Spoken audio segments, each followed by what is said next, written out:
254.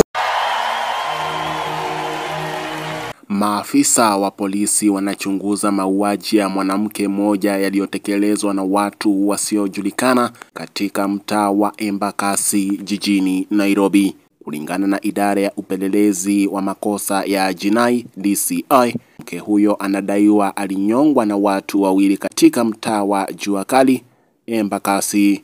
DCI ilisema mauaji hayo yalitokea usiku wa kuamkia Jumanne yaliporipotiwa na wakazi wa eneo hilo. Idara hiyo ilisema wakazi hao walisikia mvutano wa kinyumbani kwa mwathiriwa mwendo wa saa 6 usiku, na walipofika waliwaona watu wawili wakitoroka. Maafisa wa polisi walipofika eneo la tukio walipata mwili wa mwanamke huyo aliyeaminika kuwa na umri wa miaka 20 uliokuwa na alama za kunyongwa. Mwili huo ulipelekwa katika chumba cha kuhifadhi maiti ili kusubiri uchunguzi zaidi.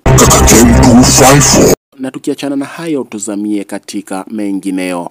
Chama cha madaktari na wataalamu wa dawa za meno KMPDU kimetangaza kushiriki maandamano leo Jumanne kulalamikia kudorora kwa mfumo wa afya hapa nchini. Kupitia ilani iliyotumwa na vyombo vya habari, katibu mkuu wa KMPDU Daktari Davji Atela alithibitisha kuwa yataandaliwa baada ya kuwahutubia wanahabari katika hospitali hiyo ya Kenyatta. Maandamano hayo yanatarajiwa kupitia katika Wizara ya Afya, Tume ya Kuratibu Mishahara na Marupurupu SRC na katika Hazina Kuu.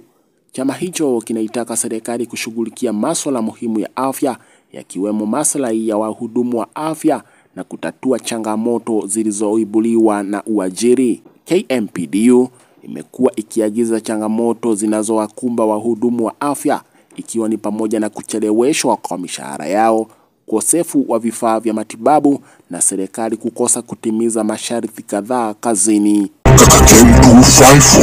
Na tukiachana na hayo ni kwamba mwanaharakati na mwanzilishi wa chama cha Inject, Morara Kebaso, amewataka vijana wote wasio na ajira kukongamana pamoja katika bustani ya Uhuru mnamo Machi 24. Katika video ambayo alichapisha kupitia ukurasa wake wa X, Kebaso alisema kwamba vijana wengi humu nchini hawana kazi, jambo ambalo limewafanya wengi hata kushindwa kuanzisha familia. Alitoa wito kwa vijana wote wasio na ajira kuungana naye katika kongamano la kuonyesha serikali jinsi ajira ni adimu kwa vijana na kuanzia kushinikiza kuwapa kazi.